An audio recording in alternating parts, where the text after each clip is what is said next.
You have to tell me where he was, what he was doing. It was his decision to go in. It's something they termed the Shimmer. We've sent in drones and teams of people, but nothing comes back. But something has. You're a biologist. You served in the military. If I knew what happened, I could save his life.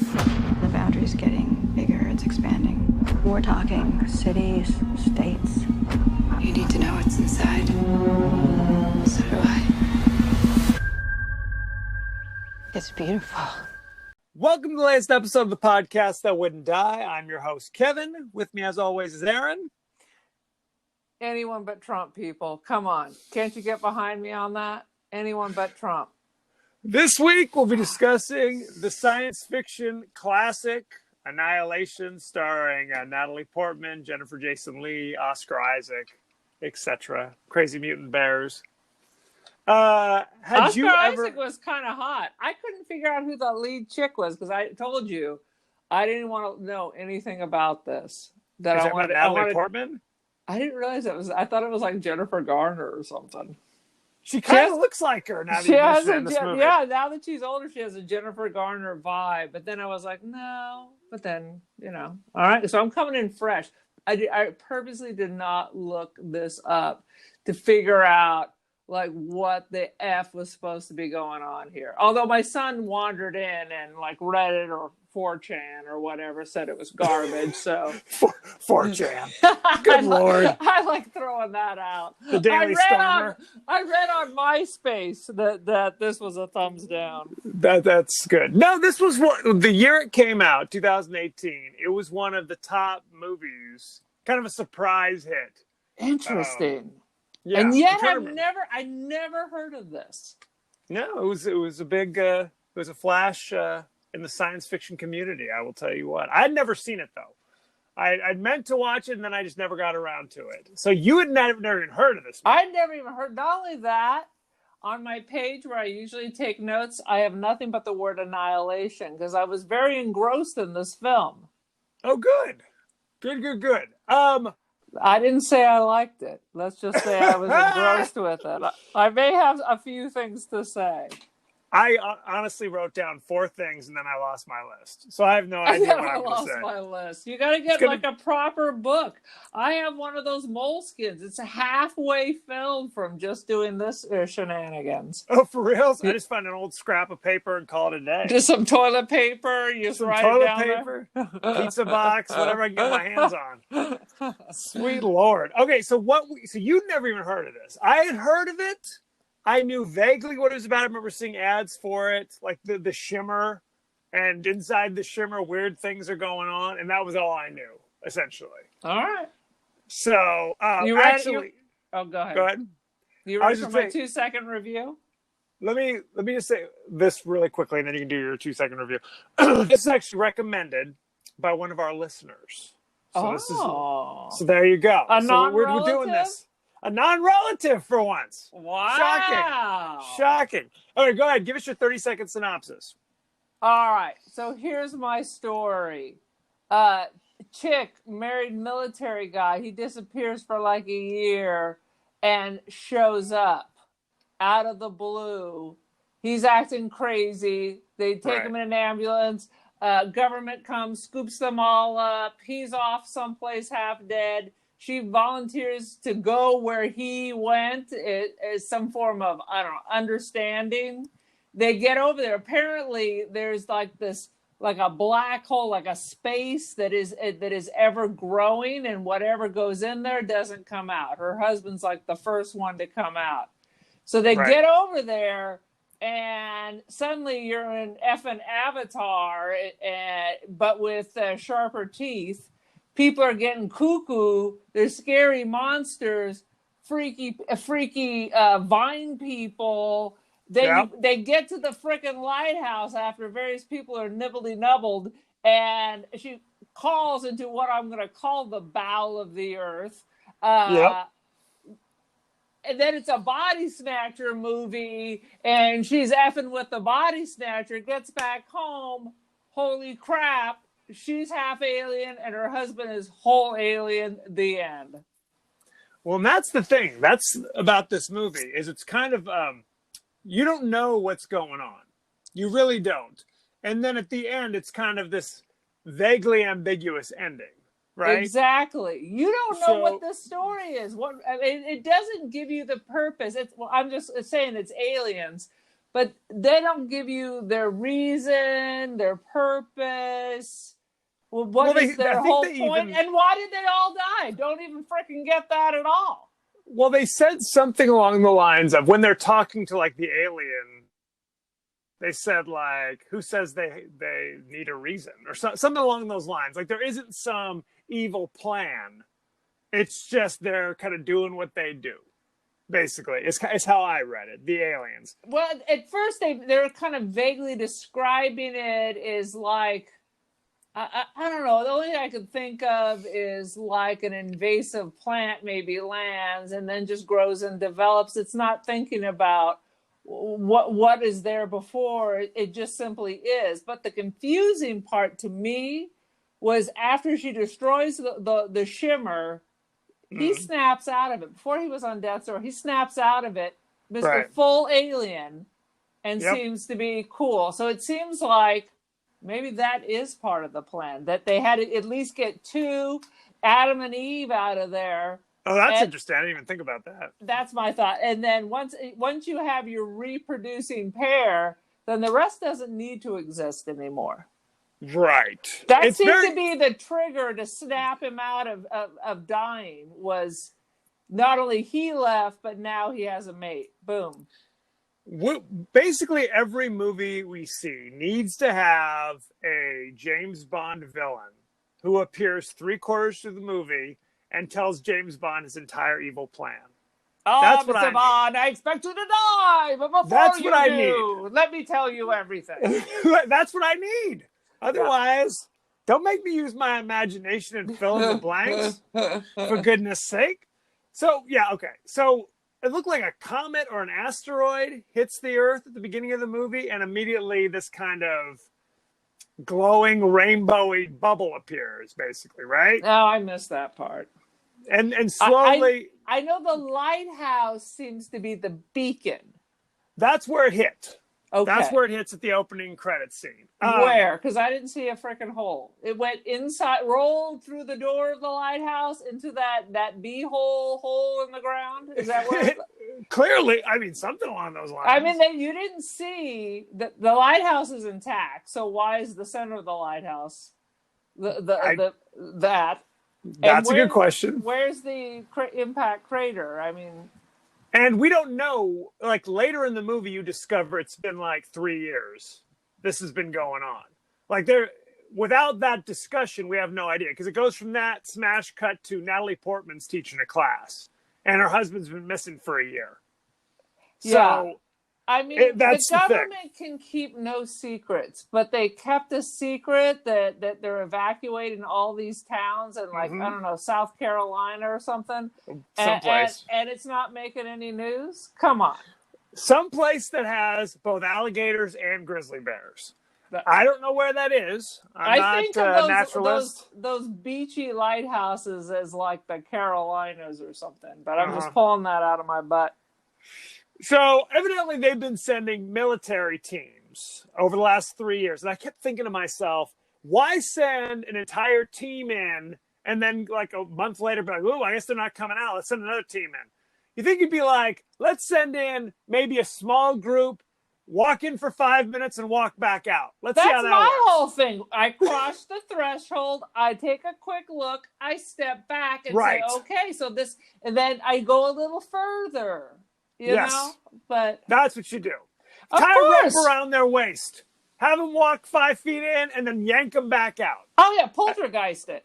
Yes. Why not do that? Because that's All the thing. are welcome, children. Children. Because evidently they've sent just like 100 different military teams in there who've never come out. And I mean, it's like they're banging their head against the wall. It's like, we'll just do the exact same thing over and over as this bubble, the shimmer gets larger and larger. So now they're deciding to send like an all-women team made up of just scientists. Well, That's except the one scientist is ex-military, so they decided. Thank goodness. The men just keep killing each other because Right. they're just war creatures. So let's send in lady scientists. Well, that's the thing. They're like, there's two theories about what goes on in the Shimmer. Either people go in and something inside kills them, or people go in, they go nuts and kill each other. But they we don't know which it is. Because her husband's the only one to come out. He came out and is having massive organ failure and can't really tell her anything. Right. Or anybody. It's like, I don't know. He maybe. shows up How'd at the house and he's claiming the last thing he remembers was being in front of the bedroom door. Right. He doesn't know how he got there. I thought this was going to be a ghost story. When I saw it, because like I said, I knew nothing about that, so I thought this was a ghost story, because clearly this dude's a ghost. Right. At that point, we figured out he's been missing for a year at this point. Good grief. So they send in, who are they? They send in a chemist. Natalie Portman's a biologist, but she's also was in the military in some capacity. They send in a geomorphologist. I had to look that one up. It's somebody who studies like landforms and how they change. Okay. Makes sense. Then this is where it goes off the rails. They send a psychologist. Not sure what she brings to the table. And then a paramedic. Okay, that's helpful, I guess. A paramedic. She said that she lost her. She wanted to be working on ambulances, but then didn't get the job or something along those lines. So that makes no sense. Okay. And they all are deeply flawed. They all have all kinds of huge life problems, personality problems. Not one of them is even remotely what you'd consider normal. Stable, yeah. A bunch of unstable people. Exactly. Yeah, one's a former drug addict. Her daughter was killed or died. Friends or family of any kind. One is suicidal. And I'm trying to remember who. And then there's Natalie Portman, who's got her crazy issue with her husband, who she cheated on. Who she cheated on, and before he left, at first I thought this was after he'd been gone for so long, but then they started making these cuts, and it seems like she was doing it while he was still there. Right. Basically, he's like a member of Delta Force or SEAL Team 6 or something, who goes Zero off Dark and does 40. One of the Dark 40s. And went right over to the Shimmer. That's correct. And so the idea that she has a lot of guilt because she thinks she kind of drove him away because he discovered she was having the affair with a colleague at school. Lines. I'm not sure. Well, it's hard to understand. And I gotta say, that was so bizarre because all the scenes of them together with the little Crosby, Stills, and Nash, it's all gives you this warm, loving kind of cocoon. The two of them, intellectuals, like it was like a peaceful, happy space. Treat your children well. Oh my God! I was like, I haven't heard Crosby, Stills, and Nash in so long. That's right. And then you find out she's cheating on him. So you don't know what that is even about. I think they suggest that sometimes humans have a self-destructive quality. So even when things are good, they have an inherent need to destroy it.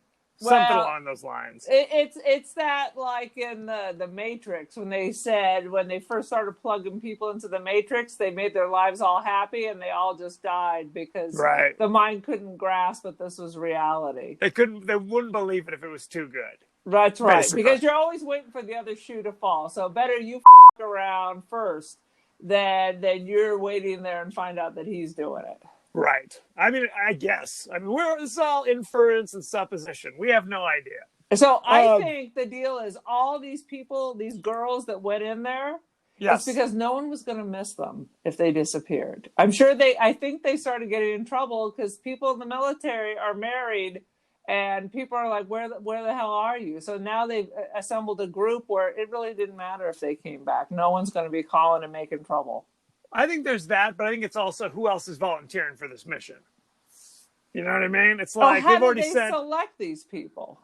And why does a raffle? If you're dealing, how did they find these people? Doesn't say.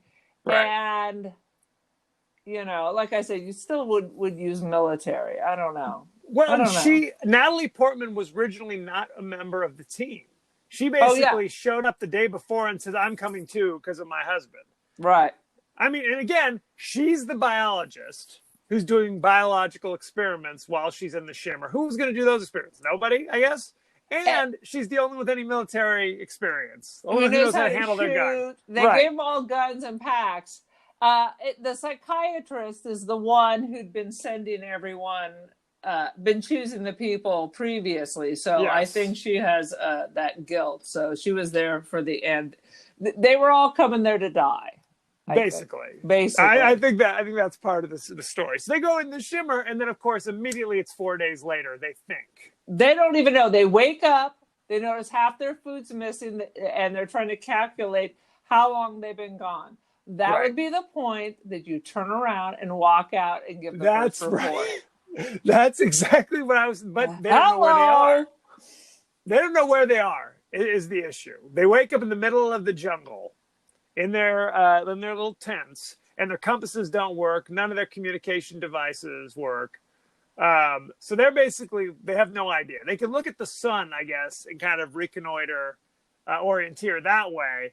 But otherwise, they have no idea. Right. But they aren't that concerned about it. I'd have been like, we need to get the hell out of here right now, for goodness sake. They're going to use only the sun, which is being refracted, as we learn later. They're in like some kind of surrounded by a prism. So they're using the sun for direction when the sun wouldn't be accurate, yet somehow it works. Well, it's like they are in a prism, essentially. Right. The Shimmer is basically an extraterrestrial prism is what we discover. So everything is being refracted. They beat you over the head with the word refraction. Refracted. Which is why all the plants are all crazy. All the animals are jacked. And the longer you stay in there, I guess your brain and your insides get all jacked. Right. Good times. It alters your genes. But apparently with the flowers, it looks like you've just been to Hobby Lobby, Satan's Michaels. Satan's Michaels. Because basically, that's where I was like, is this some Avatar shit? Because look how crappy these stupid sequencing. It's like a DNA sequence. Spirals, rando plants, and some of these monsters. I don't understand if these were like they mutated real things or these just grew. Because it seems like also, one, it mutates you, just like if you're hanging in Chernobyl. Right. Or it's also like growing things from scratch. And it's a body snatcher kind of a situation where it's duplicating whatever it's around. But only humans, because I don't see duplicating other things. Well, what did they say?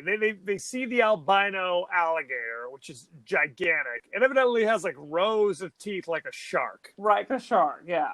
So I don't know. They were like, well, could they crossbreed them? They're like, well, you can't crossbreed different species. Well, you can if your new DNA is the combining factor. Apparently, the alien DNA do what it please.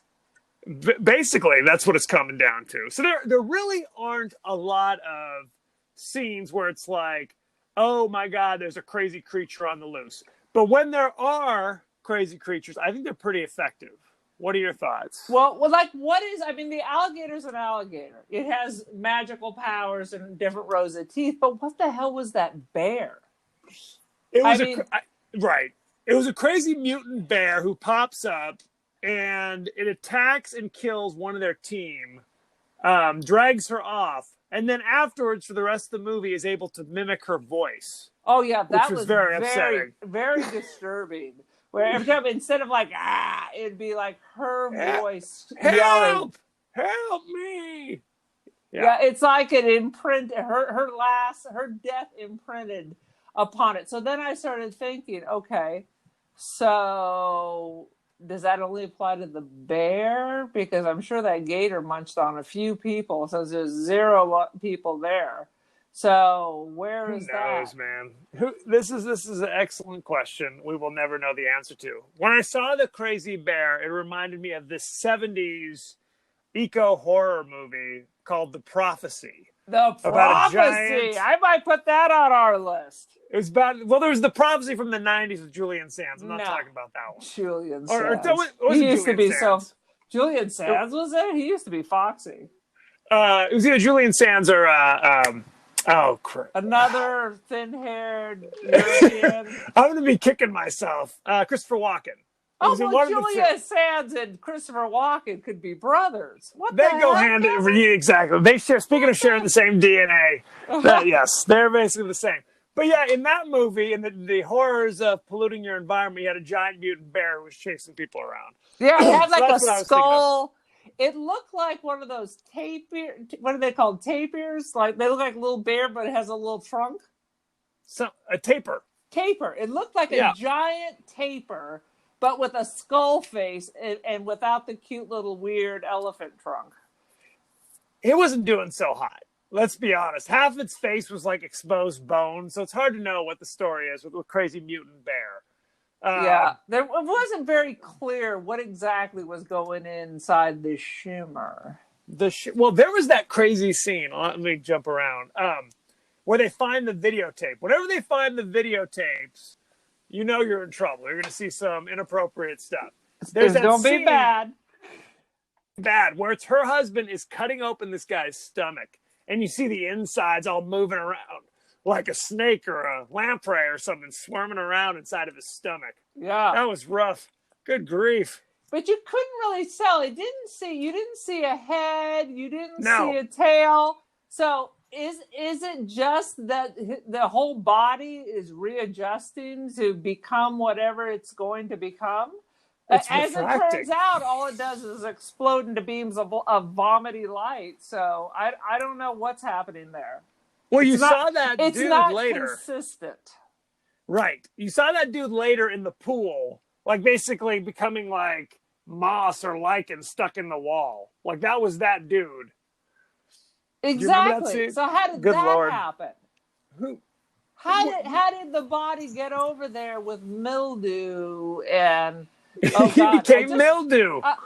I just read this book called Mexican Gothic, and in the end, it's all about intelligent mushrooms that control the people that feed them. But that's what it was at the end. They were like one desiccated lady who became the brain center for the lichen mushroom fungi. The fungals. Yeah, I mean, what is that? Was that supposed to be some nod to like Alien? Because that's what it looked like, you know. Who knows? Who knows? Not explained. Not No. explained. Did Nothing will somebody be pin explained. them up there before he left? I mean, no, because then we find out that her husband made it to the lighthouse. Right. They're trying to get to the lighthouse to find out what the story is, see if they can deal with it. And they find another. But there were like bones all outside of the lighthouse. Yeah, it looked like Treasure Island with a warning that my treasure is here, Right. and Long John Silver's gonna shiver your timbers if you cross the line. A nasty landlubber. 15 men on a dead man's chest. Yeah, I don't know what that is. Who are those people? It's not. I mean, again, they sent hundreds of teams in the last 3 years, so who the heck knows? They made it to various stages where the last person decorated a special area like a vision board with whatever's left of them. That is correct. It's the secret. It's the secret. So the grand reveal is because they find another videotape, and it reveals that Oscar Isaac, her husband, actually like burned himself up. And somehow a doppelganger is actually the one who escaped from the shimmer, who she was talking to. And it wasn't like the doppelganger made him kill himself. No, he did it on his own. He said even the real Oscar Isaac tells his doppelganger, go find Lena, which is Natalie Portman. He says, okay, I will. Okay, because and why? What? We don't know. We don't know the answers to these questions. I mean, being in the prism rot your brain. That's basically what it is. It's like a lot of people going crazy. There's like that is part of it too. Yeah, but there's the one Buddhist chick who just wants to be there. She found peace there. She wants to be absorbed into it. But then, and she is. How come some people get a doppelganger? Or do you have to go into the lighthouse beehole to get a doppelganger? Because I think you do. Because single white female, she just bursts into vomity light. Where's her doppelganger? Yeah. Fast Times at Richmond High gets no doppelganger. It's very sad. She goes in there, turns into a floating electronic eyeball, and then disappears. I was like, sweetie, don't get your face so close to that damn thing. What you doing? It's hypnotizing you like Shere Khan or something. I'm like, That's exactly. So now there's the doppelganger for Natalie Portman, but allegedly, at least what I could see, Natalie Portman gets the drop on her and hands her her doppelganger a crazy phosphorus grenade and burns her down. Which made no sense. How did that happen? So she catches fire, the doppelganger, and proceeds to touch everything in the lighthouse, one after another, to burn it down. So she's helping Natalie Portman, I guess? How did Natalie Portman, if this thing mirrors everything you do, how did she get the jump? Because literally that grenade goes off whammo. She was literally an inch away, and then a blink of an eye, she's out the door. Explain. Well, because Natalie Portman tries to run away earlier in that scene, and the doppelganger gets her and doesn't let her escape. So I don't know. There is no explanation. There is no explanation. Doesn't make any sense.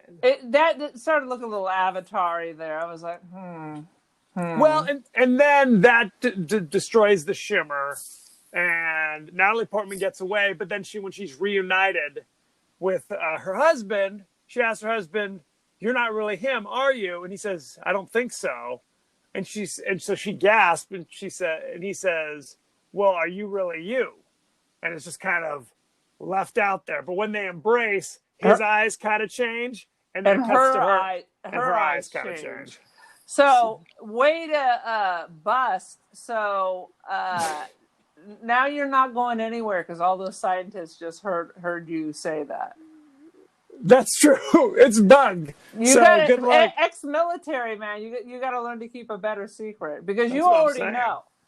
But by then, her brain's pickled anyway. So it is totally pickled. It's a sad situation. Any other scenes you want to talk about? It was weird. I mean, but you can do anything with effing CGI, so that's what makes it less impressive. The way her doppelganger mirrored everything. Right. It was like a dance. It was like a dance. And instead of reacting emotionally, she could have thought this out. I mean, quite frankly, they could have walked hand in hand down the beach. You know what I mean? Because it wasn't actually attacking her. No. It was doing whatever she did. Right. Yeah. It is a total body snatcher kind of thing. Yeah, it was very, very strange because in the end, I mean, when the husband had the body snatcher, they seemed to be all cool. It was like, hey, like whatever. He found some kind of weird peace with his total insanity. I don't know. Well, that's why. And why did he kill himself? We don't know. We don't know. Earlier in the movie, when he's cutting open the guy's stomach and like touching the guy's weird insides, he didn't seem that bothered by it. Yeah. He was like, "Oh my God, what is it?" He was like touching it and like, "Look at this." So he was already addled, I would say. But who's to say? And how did they know what was going to be in there? I wonder if they, cut somebody else open. So was he who decorated the wall at the old military base with his friends? And you're right. What happened if they cut him open and, whoops, my mistake. Everything's okay to me. I mean, I don't know. Let me get the stapler. Let me put that all back. Yeah, thanks. Thanks for that. And that dude was calm as shit. Let me just tell you, I get a pap smear and I'm kicking and screaming. This dude got his stomach freaking cut open with a guy just tapping his face going, shh. I never want to hear about you and your pap smear again. But thank you very good Lord. Women are tough. Bleach. Man. That's good Lord. Women are tough. Oh, you don't even know, man. I guess you will I'd rather know. not know. Let's just leave me out of it. You're in a house full of nothing but women. I will not be in the doctor's office when these things are going down.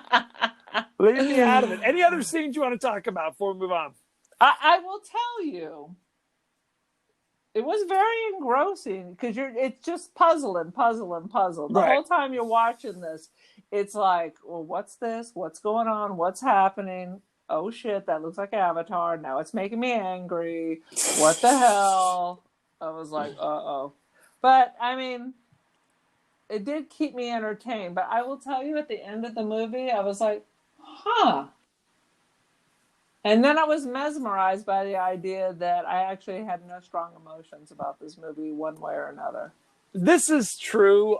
When it was over, I was not exactly like, oh damn, let me spread the word. I thought it was pretty good, but I was. This is not like, oh, this is the best movie. I was very ambivalent. I was like, I kind of was too. I didn't hate it, but I didn't love it either. Thought it looked great, but I don't know. I guess I like to have a resolution. I have no imagination of my own. I want to know what it all means. And if you don't tell me, I get angry. Right. And if it doesn't make sense, I get angry. And they had so many interesting visuals inside the shimmer, and none of it's explained because there's just so many strange things going on that there's no real rhyme or reason about what's happening. Now, why does the bear have the weird face and capture the voice? Why is the alligator giant? Why are the flowers sequencing? Why is the only thing that happens to the alligator it has multiple rows of teeth? Why are there vying people with the same DNA as everyone else? Right. Are they going to be people? Or were there people and these are like the shadows like in Hiroshima?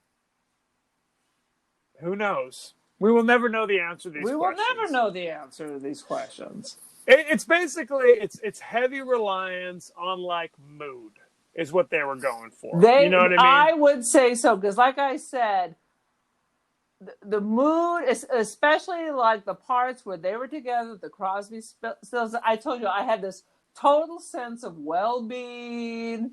It was comfortable, happiness. So as far as setting a mood, they were very successful with that. Right. Story, but setting a mood, I would 100% agree. The visuals are very interesting. The acting was good, but you're right. It's just the story.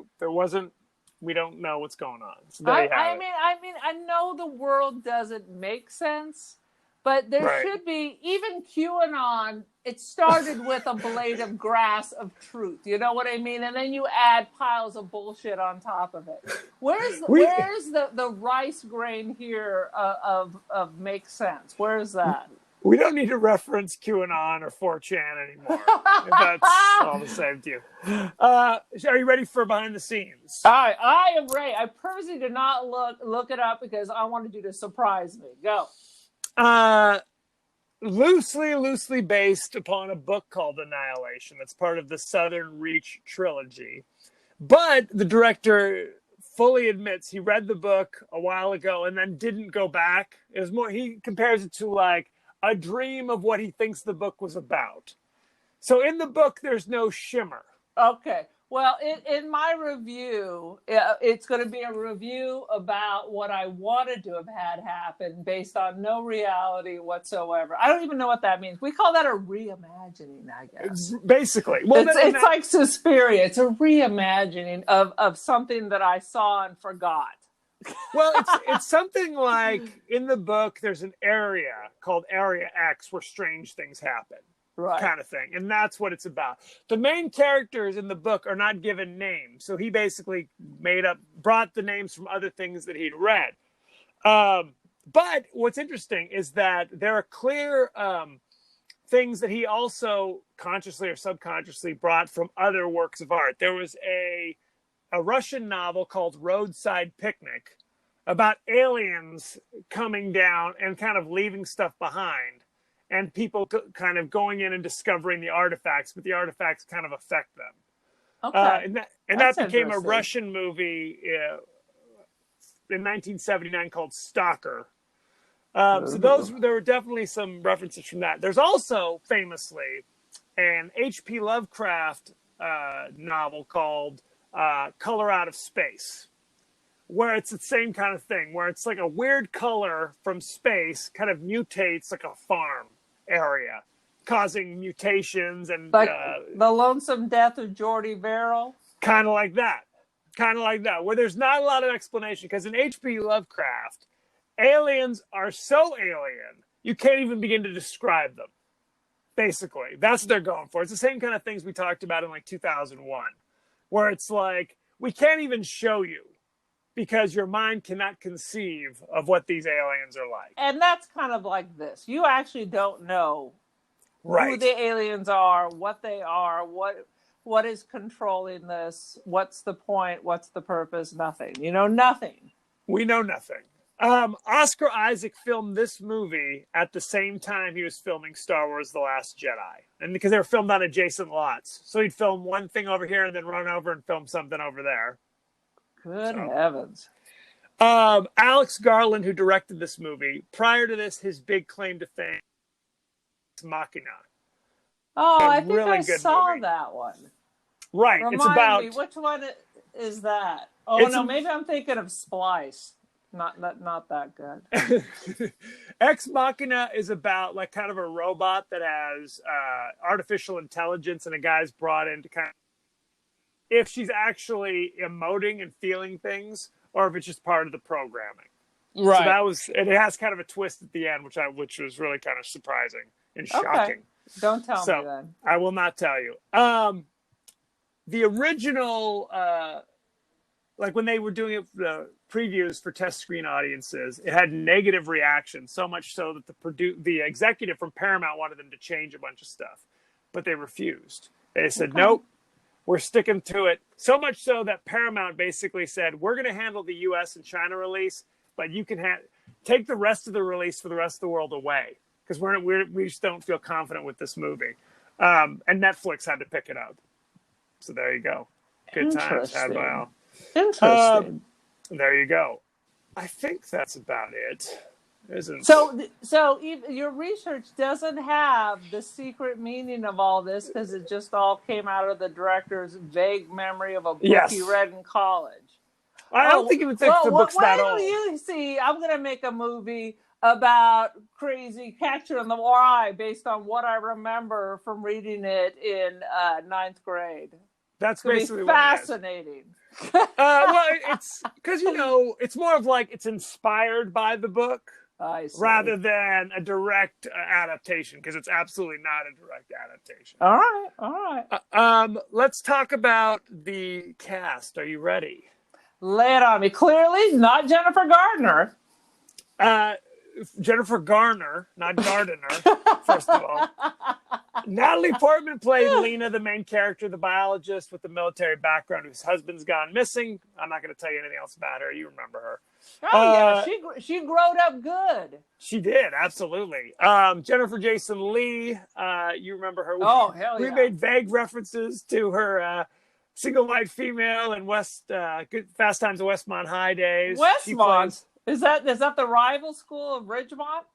Or what? Fast Times at Ridgemont. You're absolutely right. She played Dr. Ventress, who's the leader of the team and the psychologist. Tessa Thompson, who was in like Creed. She was in Thor, Ragnarok. She played Josie. Ragnarok. She was the Valkyrie woman. Yeah. She played Josie Raddick, who was the chemist, if I'm not messing these up. Josie, is that name coming back? I don't remember that since Josie and the Pussycats. Is that making a return? It might be. I don't know. Have another baby. Name it Josie. Oscar Isaac, you know him. He played Kane, the missing husband. He was in all the Star Trek movies. What's happening? Are you having a change of life? I'm taking a deep breath of all the poison air that's rattling around outside. You're telling me, man. Our state's on freaking fire. Let's see. Anya played the paramedic, Anya Thornton. Her name was Gina Rodriguez. You know her from Jane the Virgin on the CW network. That's why she looked familiar. Not that I ever saw it, but I saw ads for it. You saw ads for it, so there you go. That's basically it. There were other people, but Whatevs. All right. Let me tell you the rating. On Rotten Tomatoes, it currently has an 88% fresh, certified fresh. So what is your Bizarro rating for Annihilation? I mean, I can't slam it because it was engrossing. I mean, literally, I didn't take time I never got off the couch. I just laid there, put my book down, and stayed and just watched it. It didn't drive you from the room, is what you're saying? It didn't drive me from the room. I didn't start checking my Instagram. Okay.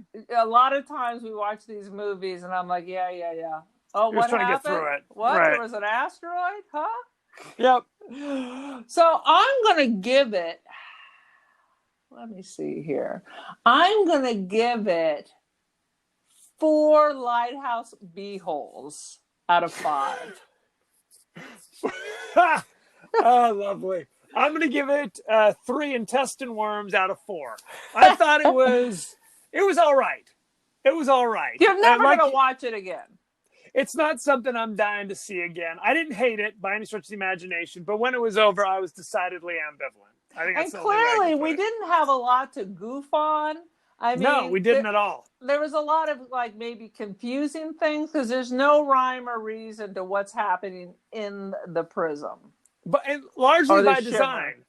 So it's hard to. You're right. There's aren't a whole lot of scenes where you're like, this is so bizarre that I have to make a joke about it. Right. You know what I mean? So that kind of kills it oftentimes. It did keep you kind of on the edge of your seat. Like absolutely. When she was in the lighthouse, she was looking at that beehole and there was a burned out person. I'm like, stop calling it the beehole, first of all. For God's sakes. That's what it looks like. It's the bowels of the earth. And what is the entrance to the bowels? Anyway, it looked like there was a freaking dragon going to come out because there's an emulated dude, just like a shadow cooked. That is true. My first thought, I would have gone up into the light. I'd be like, I'm not going in there. I would not have gone in the hole. That's for damn sure. No. But I really liked the scene with the bear where they're all tied to the chairs. Oh, that was a really good scene. But you're right. At the end, I was just kind of like, okay. The bear was creepy with the sound of her voice. And it just gets right next to you. It's kind of like a bear. Like if you play dead, have no reaction, it'll kind of like sniff you and move on. But how are you going to do that when it's Skeletor, Snaggletooth with your friend screaming death voice coming out of its nasty mouth? Oh, horror show. And then the chick who is about ready to kill them all comes in and saves the day. So once again, no rhyme, no reason. Right. Good time. Jane the Virgin saved the day before getting her jaw torn off. So you have to look forward to that scene. That was messed up. So there you have it. Thank you for coming. Go to our page on Facebook at The Podcast That Wouldn't Die. Go to our page on Twitter at TPodcastTWDie. Email us at thepodcastthatwouldn'tdie at Gmail. We are on Apple Podcasts, Spotify, Google Podcasts, etc. Like, share, subscribe, rate, spread the word. Aaron, you were on social media. What's the word? Well, before I share that, Annihilation is a rock and roll name. Is there not some kind of Swedish or Norwegian death metal band called Annihilation? Because if there is not, I think I'm going to start one. I believe there's a Cure song called Annihilation. That's to look forward to. Do you think it's based on this movie or the novel? It's based on this movie and the novel, even though it came out in the 80s. I am the Cult of Aaron on Twitter. Join the cult. Quite frankly, I'm the Cult of Aaron on Instagram too. Cult it up. Join the cult. I am your leader. So thank you very much and be well. Anyone but Trump, mofo. Boom.